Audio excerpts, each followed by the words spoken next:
저는 우리 당의 여러분들이 잘 아시는 햄릿의 대화 중 사느냐 죽느냐 그것이 문제이다. 나는 햄릿의 독백을 들으면서 다시 한번 우리 국민의당의 각오를 새롭게 해야 된다 하는 것을 느꼈습니다. 또한 김종인 대표에게 반드시 60년 정통야당 그리고 더민주 당사 사무실에는 김대중, 노무현 두 대통령의 충상과 영정을 모시고 있다고 하면 사들을 안대해야 한다 하는 얘기도 한 바 있습니다. 저는 우리 당이 어제 의원총회에서 국익을 종합적으로 고려해서 사드 배치를 반대하고 철회할 것을 당론으로 채택했습니다. 더민주에서 여러 가지 토론과 갈등이 있는 것으로 알고 있습니다. 더민주가 하루속히 반대 철회 길로 동참해 줄 것을 간절히 바라고 있고, 특히 이에 대해서 계속 침묵을 하고 있는 유력한 대권 후보자의 한 사람인 문재인 전 대표의 입장 표명은 국민을 위해서도 반드시 필요하다 하는 것을 다시 한번 강조합니다. 특히 정부는 성주를 이미 입지로 선정해 놓고 지금까지 국민을 속이고 있었던 것은 얼마나 박근혜 대통령이 국민을 무시하는 일인가 개탄하지 않을 수 없습니다. 또한 가장 중요한 위치에 있는 외교부 장관이 사드 배치를 반대했다고 하면 외교부 장관은 분명 앞으로 외교 마찰에 대해서 충분히 숙지하고 있었음에도 불구하고 일부 언론에 보도된 대로 미국의 압박으로 청와대에서 일방적으로 결정된 내용이 아닌가 다시 한번 그 과정상의 문제를 제기를 합니다. 정부는 외교부 장관마저도 반대하는 사드의 배치, 미국과의 합의 발표를 다시 한번 철회해 줄 것을 촉구합니다. 최근 박근혜 정부의 개각 문제가 솔솔 나오고 있습니다. 개각의 필요성은 충분합니다. 경제 실정으로 구조조정의 압박을 받고 있습니다. 실정의 책임자들이 아무 책임 없이 국민의 고통과 노동자의 눈물만을 강요할 수 없습니다. 또한 국민이 사람이 되기 위해서도 공무원 사회의 기강이 확립되어야 되기 때문에 공직사의 기강을 위해서도 개각이 필요합니다. 마지막 셋째로 박근혜 정부의 임기만을 새로운 시작을 하는 것보다는 이제 이루는 일, 추진하는 일들의 정리를 위해서도 테크노크라트 중심의 개각이 필요하기 때문에 우리 국민의당에서도 박근혜 대통령에게 국정쇄신을 위한 경제 실정에 대한 책임을 대한 개각을 촉구합니다. 아울러서 박근혜 대통령은 항평 인사를 수차 지적했습니다. 이미 우리 당에서 개각이 있을 때마다 지적을 해왔지만 항평 인사는 이루어지지 않고 있습니다. 장관급 인사 26명 중 호남 출신은 단 3명입니다. 군 대장 8명 중 호남 출신은 전무합니다. 금년도 전반기 장성 진급자 15명 중 호남 출신은 전무합니다. 이러한 것을 가지고 항평 인사라고 말씀하신다고 하면은 그것은 또 한 번 특정 지역의 국민을 기만하는 일이기 때문에 이번 개각에서는 반드시 지역균형 탕평 인사도 이루어지기를 바라고 있습니다. 오늘은 중앙선거관리위원회를 소관기관으로 하는 안행위가 열릴 예정입니다. 우리 당은 3등 수석회담을 통해서 어제 안행위 소집을 요구했지만은 새누리당의 기피로 이루지 못했습니다. 새누리당이 기피하는 것을 보면은 선관위의 새누리당 동영상 리베이트 조사에 확실히 문제가 있다고 하는 것을 새누리당 스스로 입증시키고 있다고 생각을 합니다. 선관위는 국민의당이 제기한 각종 의혹과 질문에 대해서 오늘 상임위에서 성실하게 답변해야 한다는 것을 촉구합니다. 아울러 최근 중앙선관위에 관련된 각종 의혹이 제보들이 우리 당으로 답지하고 있습니다. 당 차원에서 그리고 오늘 상임위 차원에서 소속 의원들께 이러한 의혹 규명에 최선을 다할 것이라는 것을 주문했고 이 사실에 대해서도 추궁할 것이라는 것을 말씀드립니다. 이상입니다.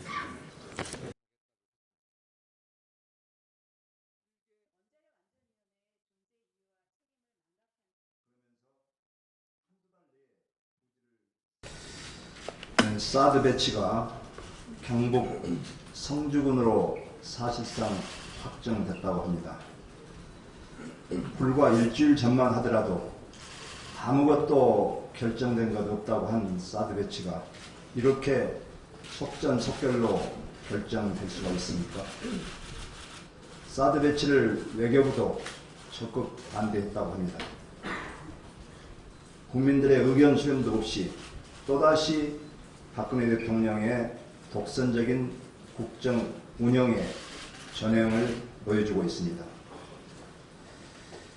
미국이 막대한 1조 5천억, 2조 원의 자국 돈을 들여서 한국에 배치하려고 하는 이 사드 무기가 과연 한국을 위해서 배치하는 것이겠습니까?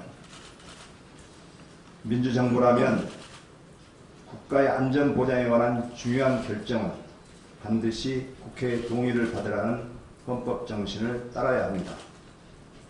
더불어민주당의 확실한 입장도 함께 기대합니다. 요즘 대통령의 말 한마디로 대형 국책 사업이 또 오락가락하고 있습니다.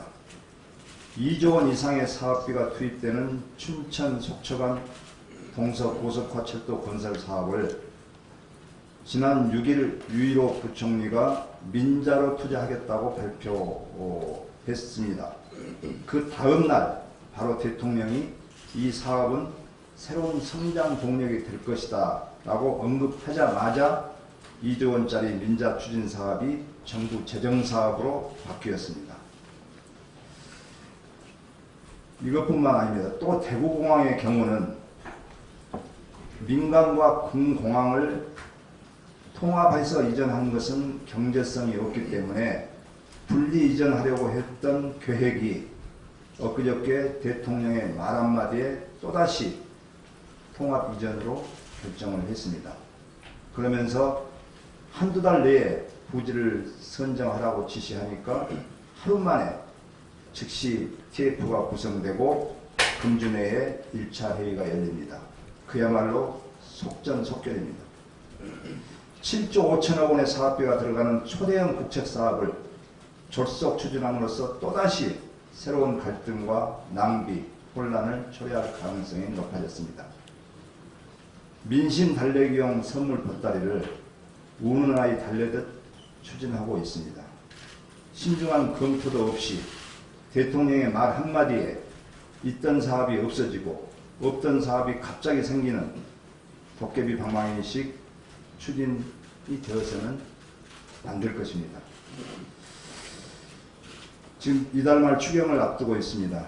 작년도에 제가 SOC 추경 집행 실적을 보면 아연 실색을 하지 않을 수 없습니다. 제가 판을 만들어 왔는데요. 작년도 추경 철도 및 고속도로 사업 집행 실적을 제가 만들어 왔습니다. 영남권의 철도 포항 삼척간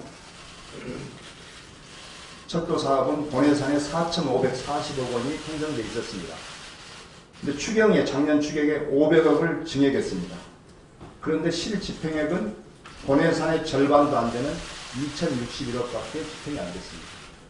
부산, 울산 3,125억 본예산, 추경에 350억, 실집행액 2,900억. 진주, 광양 2,000억 본예산, 412억 추경, 1,500억 실집행액. 철도뿐만이 아닙니다. 고속도로 상주 영덕간 5,684억 원, 추경에 500억 했습니다만 4,557억. 대구 순환 고속도로 2,630억, 추경에 150억 했으나 2,223억밖에 집행하지 않았습니다. 이렇게 본예산에 편성된 예산도 실제적으로 집행하지 못하면서 추경에 이 6개 사업만 하더라도 2,762억 원을 부용시켰습니다. 추경에 편성된 사업비 전액을 부용시켰습니다. 반면에 호남은 보성 임상류 구간에 52억 원 본예산에 편성됐고 추경에 100억 원 편성됐습니다만 실제 집행액은 205억. 왜 이렇게 본예산과 추경보다 더 많냐? 2월 된 금액까지 다 쓴 겁니다. 군산 산다 마찬가지입니다. 서해에서 마찬가지입니다. 400억 편성은 1,200억 됐습니다.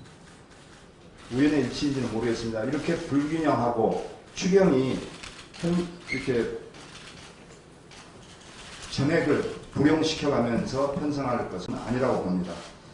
저는 금년 추경에서는 가급적 SOC 사업비는 배제하는 것을 원칙으로 하되 꼭 불가피한 경우는 사전에 충분히 현장 조사를 해서 꼭 필요한 사업에만 편성을 해야 된다고 생각하고, 그리고 국책사업에 있어서는 일관성도 없고 즉흥적인 선심성 국책사업 발표는 이제는 중단해 주시기를 촉구합니다. 이상입니다.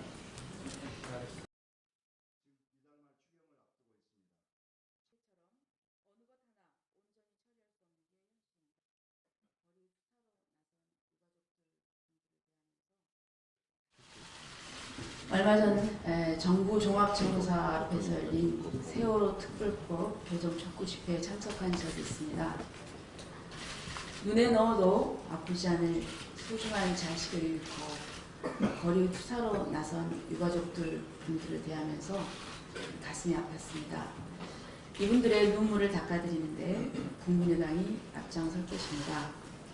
우리 당의 세월호 특별법 개정안에 국회 통과를 반대하는 의원들은 없을 것입니다. 야3당이 공조하기로 합의한 세월호 특별법 개정, 그리고 또 백남기 농민사건 청문회, 그리고 가습기 살균제 피해 조사, 법조비리 청문회, 어버이연합 관련 청문회, 이렇게 야3당이 공조하기로 합의한 5가지 쟁점 사안이 있습니다. 이 중 3건은 19대 국회에서 넘어온 것입니다. 19대 국회는 여대 야소라는 한계가 있었습니다. 하지만 그보다 실질적으로 쟁점 우환을 처리할 수 없게 만든 국회법 때문에 국회가 국민들의 눈물을 닦아주고 국민들이 바라는 절실한 요구를 반영하기가 어려웠습니다. 20대 국회는 국민의 국회, 일하는 국회, 생산적인 국회가 되어야 합니다. 그런데 현행 국회법으로는 19대 국회처럼 어느 것 하나 온전히 처리할 수 없는 게 현실입니다. 그래서 저는 국회법을 먼저 개정하는 것이 20대 국회가 처음 할 일이라고 생각합니다. 저는 20대 국회가 쟁점 우환을 쉽고 빠르게 처리할 수 있게 하는 국회법 개정안을 이미 발의했습니다. 18대 국회 말에 현행법을 찬성했던 더불어민주당은 명분이 약해서 소극적인 입장이고, 19대 국회에서 개정을 바라던 새누리당은 무리할 게 없으므로 모르쇠하고 있습니다. 오직 국민의당만이 국회 선진화법 개정을 제기할 수 있다고 봅니다. 저는 이것이 리딩 파티, 선도 정당의 역할이라고 생각합니다. 여소야대를 만들어준 총선 민심을 제대로 받들어야 합니다. 영국의 윌리엄 브레이크는 이렇게 얘기했습니다. 영국 의회에 관해서 전입 의회는 후입 의회를 규정할 수 없다는 대원칙이 있다고 얘기를 했습니다. 또 실제로 영국 의회는 그렇게 하고 있습니다. 정치는 생물이고 민주주의를 택한 어느 나라도 현재의 국회를 과거의 국회가 규정할 수는 없다고 생각합니다. 국회 선진화법 개정을 우리 당에서 논의해서 당론으로 채택해서 원내대표단 간에 협의해 주실 것을 제안을 드립니다. 그리고 아까 우리 비대위원장님께서 개각과 관련해서 탕평 인사를 말씀을 하셨습니다. 박근혜 대통령은 대선 전에 탕평 인사, 지역화 이것을 공약으로 내걸었습니다. 하지만 현재 장차관에 호남 출신은 거의 찾아볼 수가 없고 특히 전북 출신은 한 명도 없습니다.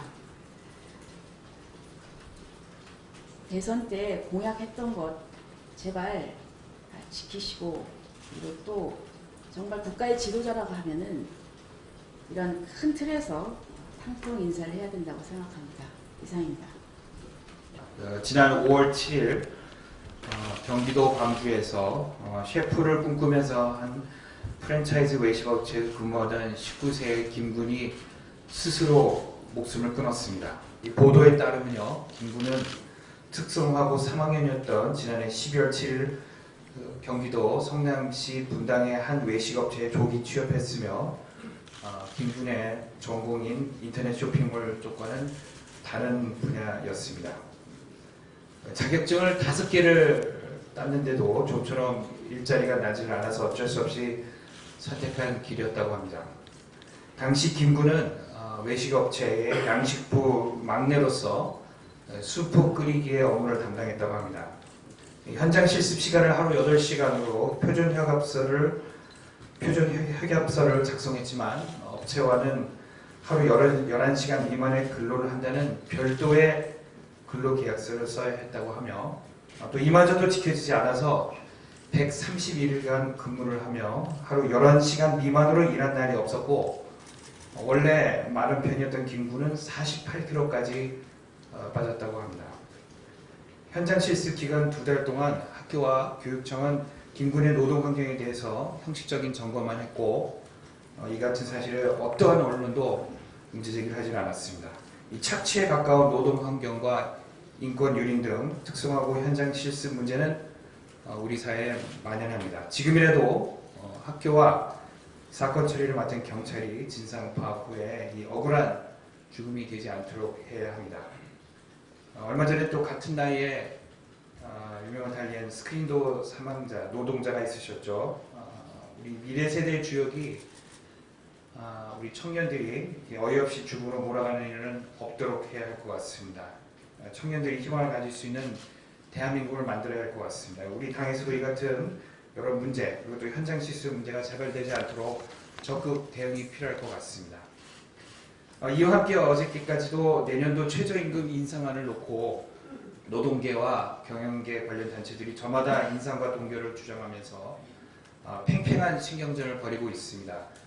10일차까지 이어진 최저임금위원회 전원회의에서 노사위원 측은 수정안조차 내놓지 못한 게 우리의 실정입니다. 노동자위원 측의 시급 1만원 요구안과 사용자위원 측의 동결한 충돌을 거듭하면서 입장차를 전혀 좁히지를 못하고 있습니다. 지금 이 시간에도 이 많은 김군들은 자신의 꿈을 실현하기 위해서 고단한 하루를 버티고 있습니다. 이게 시간이 많지 않습니다. 너무 많은 청년들 그리고 우리 노동자들이 고통을 받고 있습니다. 최저임금 결정 시스템에 갇혀서 한 가정의 생계를 책임지는 가장 그리고 또 화국과 미래를 위해서 하루 48시간처럼 일하는 우리 청년 노동자들 열심히 일을 해도 삶의 굴레에 벗어나지 못하는 최저임금을 받는 우리 노동자들에게 인간다운 생활을 할 수 있는 권리와 꿈을 포기하게 하면 안 됩니다. 모두가 꿈을 꿀 수 있는 나라를 위한 전향적인 결정을 촉구합니다. 네, 이상입니다. 최근 발생된 울산 지역 강진으로 알 수 있듯이 지진 안전지대도 아니기에 원전 안전에 대한 만반의 대비가 필요한 곳입니다. 이런 상황인데도 원자력 안전위원회에는 지진, 해일, 화재, 폭발, 공습, 테러 등 위기 유형별 대응 매뉴얼이 마련되어 있지 않다는 것이 이번 미방위 결산 과정에서 확인되었습니다. 이 문제에 대해서 원자력안전위원회는 방사능 누출에 대한 대책 외에는 국민안전처 소관이라고 답하고 있지만 이는 원자력안전위원회의 존재 이유와 책임을 망각한 처사입니다. 지진, 해일, 공습, 테러 등은 원전 중대사고의 핵심적 원인이 될 수 있습니다.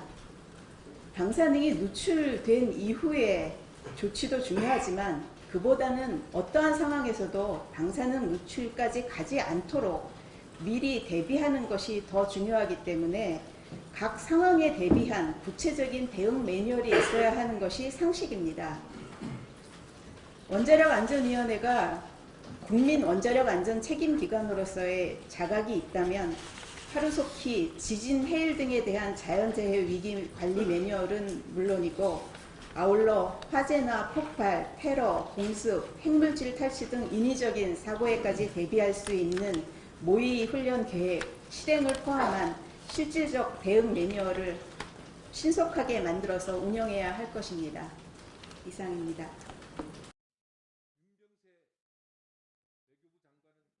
예, 정부는 우선 누구를 위한, 무엇을 위한 사드인가에 대한 질문에 답을 해야 합니다.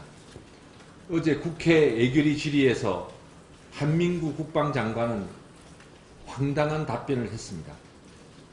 사드는 일개 포병 중대를 배치하는 문제일 뿐이다. 저는 국민을 대신해서 이 자리에서 묻습니다. 박근혜 대통령도 대한민국 정부도 사드 문제를 그렇게 일개 포병 중대를 배치하는 문제로 생각하고 계십니까?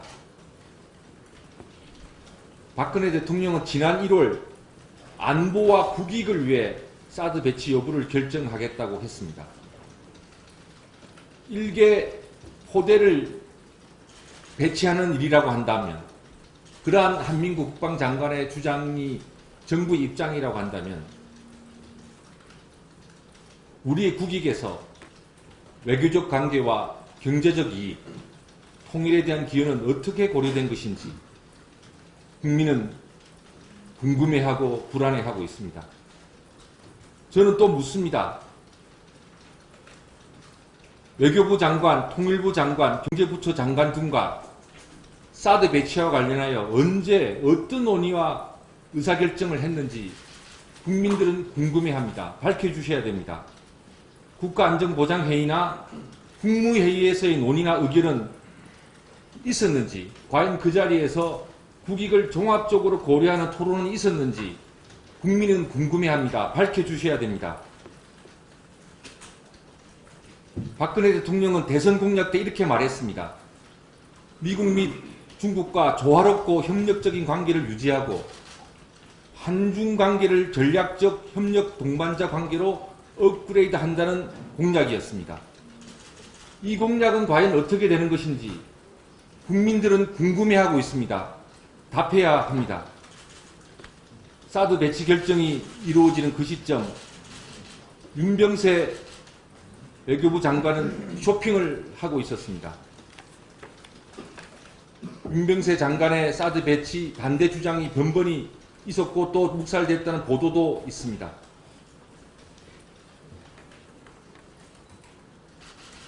과연 국익이 종합적으로 고려된 것인지, 외교, 경제, 통일, 무역 등 이런 상황이 종합적으로 고려된 것인지, 정말 일개 포병 중대를 배치하는 차원으로 결정된 것인지 정부는 분명히 답을 해야 합니다. 군사적 측면에서도 문제가 많습니다. 많은 군사 전문가들은 한반도 평화에 가장 위협이 되는 것, 특히 수도권에 가장 위협이 되고 있는 것은 수천 문의 장사포와 다연장 포대라는 것이 그분들의 주장입니다. 사드는 이러한 장사포와 다연장 포대의 무용지물입니다.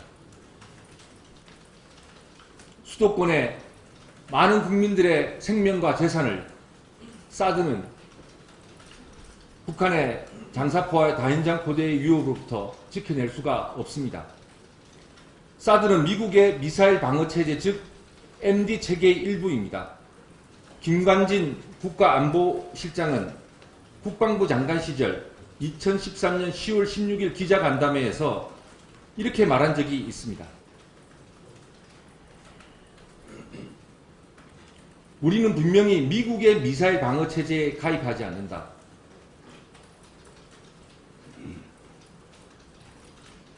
미국의 미사일 방어 체제는 미 본토와 하와이, 태평양 일대를 방어하기 위해 지구 반 이상을 담당하는 큰 시스템이고, 우리의 KAMD, 즉 한국형 미사일 방어 시스템을 말합니다.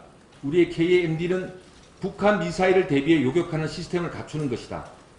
두 체제의 목표와 범위가 다르다라고 분명히 말을 했습니다. 그러면서 우리는 미국 MD 체제에는 가입하지 않고 독자적인 한국형 미사일 방어 체계만 갖는다라고 말했습니다. 왜 입장이 바뀐 것입니까? 왜 명백한 사실을 바꾸어 설명하는 것입니까? 바로 국민의당이 종합적 국익을 고려하여 사드의 배치에 반대하는 이유이기도 하고, 바로 이것이 또 국민의당이 사드가 아니라 한국형 미사일 방어 체제를 속히 완성해야 된다고 주장하는 이유이기도 합니다. 돈 문제에 대해서도 한 말씀 드리겠습니다. 1조가 넘는 사드 포대 한국 배치에 관련해서 우리 정부는 미국이 다 돈을 부담한다고 그랬습니다. 그런데 우리 국민들은 알고 있습니다.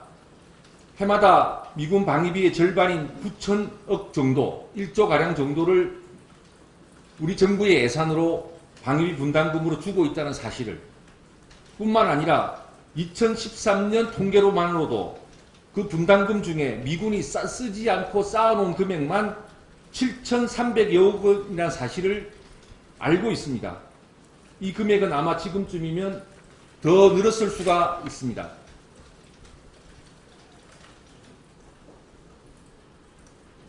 미군이 1조 원 넘는 사드 배치 비용을 스스로 분담하는 말을 믿을 수 있는 국민은 많지 않습니다. 즉, 당장 주고받는 현금 거래도 있지만 물품 대금 납품에는 선물 거래도 있고 연불 거래도 있는 것입니다. 실제 사드 배치 비용이 우리에게 청구되지 않는다는 보장도 없습니다. 엄청나게 쌓여있는 방위비 분담금 미 4인분을 고려한다면 이미 분담하고 있는지도 모릅니다. 돈에는 꼬리표가 없습니다. 저는 정부에 다시 묻습니다. 사드 비용이 진짜 공짜인 것이 맞습니까? 앞으로는 더 분담하지 않을 것이 확실합니까?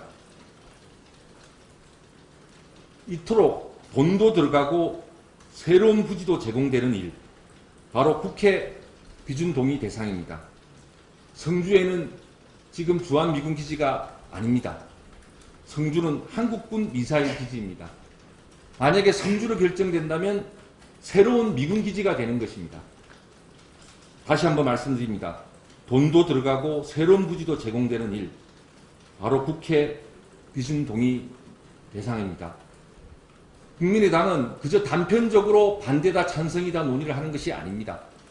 종합적인 국익을 고려할 때 사드는 맞지 않는다는 것이며, 그래서 반대한다는 것입니다. 그리고 한번 설치된다면 그것을 다시 되돌리는 것은 너무나 어려운 길이기에 지금부터라도 다시 공론화하고 바로잡자는 것입니다. 국회가 바로 그 일을 선도하자는 것입니다. 야당도 여당도 이 일로부터 자유로운 정당은 없습니다. 모두 함께 해야 할 일입니다. 감사합니다.